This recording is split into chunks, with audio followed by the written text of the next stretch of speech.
उगा कोणाही आपल्या छातीवर कोणाचे फोटो लावू शकत नाही. त्याची आमची मैत्री आहे. असं वाटत नाही तुम्हाला की माझा मित्र आहे म्हणून. माझी मैत्री कशी झाली एका मित्राची माहिती आहे का? नारायण कुठे गेला? हे नारायण काच्या ह्याच लगन जमलं आणि मला पत्रिका घेऊन आला. मला मी बघितलं आता रस त्याचा 100 बाऱ्या पिलो मी. कधी घेतलंय पैसे, कधी घेतलं नाही. जास्त वेळेस घेतलंच नाही. रागा देऊन आलो. त्याला म्हणलं आता पैसे नाही घेतलास तर मी तुझ्याकडे रस घेणार आहे. पत्रिका घेऊन आला. अरे लग्न कुणाचं आहे? माझंच आहे म्हणून. अरे इतके दिवस बघायला लागलाच करायलाच का तू? मला म्हणलं लग्नाला या. काहीच नाही विचार. त्याची शुद्ध भावना होती. मलाही वाटलं गरीबाच्या लग्नाला आपण जावं, हाजरी लाव. मी गेलो तर ती 100%च माझं झालं. माझ्याच माग आहे तेव्हापासून. आणि एवढंच नाही ठेव का इथं गोंधळय त्यांना बाबासाहेब पाटलाचा फोटो.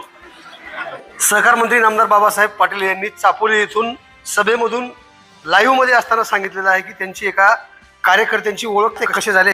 नारायण काचे असं त्यांचं नाव आहे आणि ते साहेबांचे चाहते कसे झाले हे त्यांच्यासोबत मी संवाद साधून मी तुमच्यापर्यंत पोहोचविणार आहे. नारायण भाऊ, कशी झाली तुमची आणि साहेबांची ओळख? नाही, लहानपणापासून मला एक आवड होती. पण योगायोग नाताभाऊच्या हॉटेलमध्ये साहेब आलते. त्या पुढल्या 4 दिवसांनी लग्नाची तारीख होती. मग योगायोग आम्ही नाताभाऊपाशी बसून मग साहेबाला सांगू नको म्हणलो. मी म्हणलो साहेब येतात का नाही की बाबा मला आणखी. नाताभाऊ म्हणले द्या पत्रिका म्हणले. मग दिलो इथं हॉटेलला जाऊ. बरं, कशा पद्धतीने टॅटू गोंदलेला आहे दाखवा बरं आमच्या प्रेक्षकांना. समोर या. आपल्या डाव्या बाजूला हृदयावरची जी आहे नारायण काचे यांनी सहकार मंत्री नामदार बाबासाहेब पाटील यांचा टॅटू गोंदलेला आहे. अतिशय त्यांनी प्रेम त्यांच्यावरती व्यक्त करण्याची त्यांची ही जी भावना आहे हे काय कसं वाटलं साहेबांना सुद्धा मी विचारणार आहे. साहेब, एक तरुण जो आहे त्याच्या छातीवरती तुमचा टॅटू गोंदलाय त्यांनी, काय भावना आहेत आपल्या याबद्दल? हे आपुलकीचं आणि प्रेमाचं प्रतीक आहे. उगा कोणाही आपल्या छातीवर कोणाचे फोटो लावू शकत नाही. त्याची आमची मैत्री आहे. असं वाटत नाही तुम्हाला की माझा मित्र आहे म्हणून. आणि जीवाचा मित्र आहे माझा. जे काम दिलं ते प्रामाणिक करत आहे. आणि मग त्याची आमची दोघांची मैत्री झाली. तेव्हापासून तो माझ्या संपर्कात आला.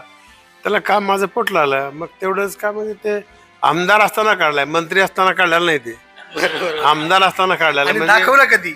मला दाखवला. हे पोरांनी सांगितले. आमदार असतानाच दाखवला. ते